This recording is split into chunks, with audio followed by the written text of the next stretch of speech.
யாராவது வீட்டை விட்டு கொடுப்பாங்களா? நிலத்தை விட்டு கொடுப்பாங்களா?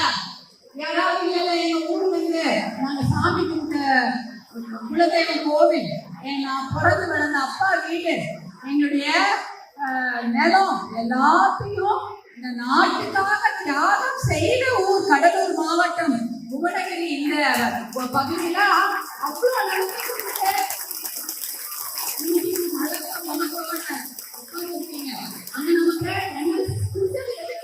நாட்டுக்கு கரண்ட் வேணும், கரண்ட் வேணும்னு கேட்டாங்க.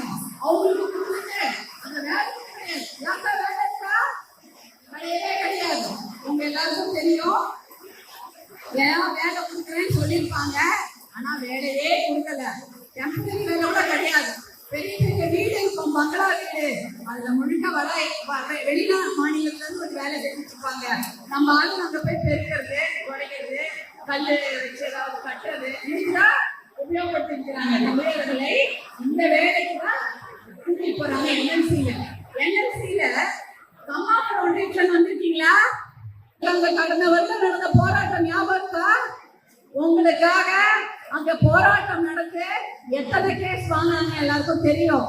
கறி வெட்டி, அப்புறம் கட்டாழை, அந்த ஊர் தானே, அந்த 2 ஊர்ல எல்லாம் நிலம் எடுக்க துணிஞ்சுட்டாங்க. பச்சை பசேல்ல வயல் வெளி, அங்க அப்படியே பயிர் பண்ணிட்டு இருக்காங்க. அந்த இடத்துல நடுவில் டிராக்டர் போக வேண்டிய இடத்துல ஜேசிபி போய் அங்க பல்லு மூட்டி எடுத்துட்டு இருந்தது. அத பார்த்துட்டு இந்த பெரிய பிரச்சனை ஆகுதுன்னு சொல்லிட்டு யாருக்குமே அது தெரியாது. உங்க ஊர்காரங்களுக்கு அன்னைக்கு காலையில தான் தெரியும். அவங்க சென்னையில மருத்துவர் அன்புமணி உங்களுடைய அண்ணன் தான் என்ன பண்ணாரு, இங்க இருக்கிற மாவட்ட செயலாளர் 4 பேருக்கு போன் பண்ணி சொல்றாரு, இங்க நிலம் எடுக்க போறாங்க, நீங்க போய் தடுத்து நிறுத்துங்க. இங்க இருக்கிறவங்க மிகப்பெரிய தடையடிக்கு போராட்டத்தை ஒரே நாள் அறிவிக்கிறாங்க. அன்னைக்கு அந்த ஒரே நாள் அந்த பகுதி முழுக்கும் தடையெடுப்பு செஞ்சாங்க. வணிகர்கள், வியாபாரிகள், அங்க இருக்கிற அத்தனை பொதுமக்களும் தடையெடுப்பு செஞ்சாங்க ஒரே நாள். அந்த மிகப்பெரிய வெற்றியை பெற்றது. அதனால அந்த நிலம் எடுக்கிறது நின்றுச்சு. எல்லாருக்கும் தெரியும், அந்த விஷயம் நடந்தப்புறம் மிகப்பெரிய ஒரு போராட்டத்தை நெய்வேலி லிக்னைட் கார்பரேஷனுக்கு எதிராக அங்க செய்தார்கள். அங்க வஜ்ரா வாகனத்தை எதிர்த்து நம்ம மக்கள் எல்லாம் அடிபட்டாங்க. எல்லாரும் கொண்டு போய் கேஸ் வச்சாங்க. 3வது சுரங்கம், ஏற்கனவே 2 சுரங்கம். ஒரு சுரங்கத்திலேயே இவங்க நிறைய பழுப்பு நிலக்கரியை வெட்டி எடுத்து அதை எரிச்சு ஊர் ஃபுல்லா நாசு பண்ணிட்டாங்களா? என்ன கறி, அந்த நச்சு காத்து தானே சுவாசிக்கிறது, நச்சு தண்ணியை தானே குடிக்கிறது, நச்சு நிலமும் நச்சு தன்மையா மாறிடுச்சு. விவசாயமும் பண்ண முடியாது. அப்படிதான் இந்த நிலம் நெய்வேலி லிக்னைட் கார்பரேஷன் என்எல்சி இந்த ஊரிலே வாழ முடியாத ஒரு மாவட்டமாக மாற்றிட்டது. அதாவது 3வது சுரங்கத்துக்காக 4 ஊர்ல வேலை எடுத்துக்கிறாங்க. 4 ஊரு. அது கூட கடந்த வருடம் நடந்தது. எந்தெந்த ஊரு? வீராணம், மைக்கேல்பட்டி, அதுக்கப்புறம் பாளையங்கோட்டை, அப்புறம் அரியலூர். இந்த ஏரியாலாம் இந்த 4 ஊரு ஏழை விட்டுருக்காங்க. யாருக்குமே தெரியாது. நைட்டோட நைட்டா அவங்க ஊரை ஏழை உணத்துக்கு இருந்திருக்கிறாங்க. யாருக்குமே தெரியாது. அப்ப இந்த விஷயம் டெல்லியில நடக்குது. ஏழை நோட்டீஸ் போட்டுட்டாங்க இந்த 4 ஊர் மேலையும். எதற்காக? 3வது நிலக்கரி சுரங்கத்தை எடுப்பதற்காக. இதுல எவ்வளவு லட்சம் ஏக்கர் போகும் தெரியுங்களா? 1 லட்சம் ஏக்கர் நிலத்தை அவங்க என்எல்சி எடுத்துக்குவாங்க. அப்ப அந்த 1 லட்சம் ஏக்கர் நிலத்தை வைத்திருக்கக்கூடிய விவசாயம் வீடெல்லாம் விட்டுட்டு நடுராத்திரி ஏதாவது வண்டியில கொண்டு போய் ஏற்றி ஏதாவது ஊருக்கு அனுப்பிச்சிடுவாங்க. அதாவது 1 லட்சம் ஏக்கர் விவசாய நிலங்களை 3 போகம் விலையில் பூமியை ஏழை விடுறாங்க. எதுக்காக? நிலக்கரி சுரங்கம், நிலக்கரி வெட்டி எடுக்கிறதுக்காக. அப்ப இந்த விஷயம் சென்னையிலும் தெரியல, தமிழ்நாட்டுல யாருக்குமே தெரியல. மருத்துவர் அன்புமணி அவர்களுக்கு மட்டும்தான் தெரியுது. அதற்காக பாராளுமன்றத்துல பேசி அந்த விஷயத்தை வெளியில கொண்டு வர.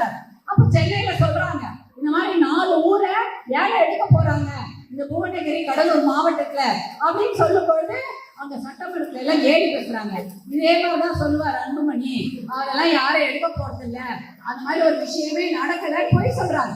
அப்புறம் ஆதாரத்தோட ஏழை நோட்டீஸ் தெரியலமா பேப்பர்ல வரும்.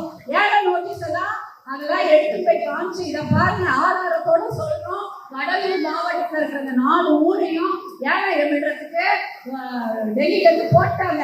நீங்க இவங்க சும்மா இருக்காங்கன்னு சொன்ன அப்புறம் தான் ஐயோ எங்களுக்கு யாருமே சொல்லவே இல்லையே, அதிகம் இந்த கூட எங்களுக்கு சொல்லல அப்படின்னு சொல்லிட்டு அதை அப்புறம் தடுத்து நிற்கிறாங்க. என்ன இது என்ன நடக்குதுன்னு கூடவா உங்களுக்கு எல்லாம் தெரியாது? இதை இரவோடு இரவாக இந்த 4 ஊரையும் காலி பண்ணிட்டு அந்த ஊர் மக்களை எல்லாம் கொண்டு போய் ஏதாவது ஒரு வண்டியில ஏற்றி பக்கத்துல எதுனா தள்ளிட்டு வந்துருவாங்க. அதுக்கப்புறம் அவங்க நடத்தி செய்துட்டே இருக்கிறோம். 1 லட்சம் ஒரே ஒரு ஏக்கர் நிலத்தை கூட அவங்களால கை வைக்க முடியாது. 1 ஏக்கர் நிலத்தை கூட அவர்கள் கை வைத்து எடுக்க முடியாது. இன்னைக்கு அதை தடுத்து வச்சிருக்கிறோம். இல்லைன்னா என்னைக்கா உங்க நிலத்தெல்லாம் பிடிங்க அனுப்பிட்டு இருப்பாங்க. அதனாலதான் மருத்துவர் அன்புமணியா இருக்கட்டும், இந்த சகோதர சகோதரிகளா இருக்கட்டும், எல்லாரும் உங்களுக்காக போராட்டம் பண்ணி சண்டை போட்டு கேஸ் வாங்கிட்டு இங்க உட்கார்ந்து இருக்காங்க. ஏன்னா இந்த என்எல்சி இன்னைக்கு என்ன பண்ணிட்டாங்க, யாருக்கும் தெரியாம காசு அப்ரூவ் பண்ணி என்எல்சி போர்ட்ல 3வது நிலக்கரி சுரங்கம் எடுக்க அனுமதி பெற்று இருக்கிறாங்க.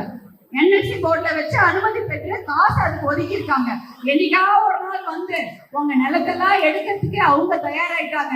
ஆனா அதற்கு தமிழக அரசாங்கம் மௌனமா இருந்தா பத்தாது. கண்டிப்பாக குரல் கொடுத்து இந்த விவசாயிகளை காப்பாற்ற வேண்டும். அது நாங்க எப்படி உங்களோட இருக்கிறோம். அன்புமணி அவர்கள் கண்டிப்பாக அவங்க பின்னாடி இருக்கிறாரு.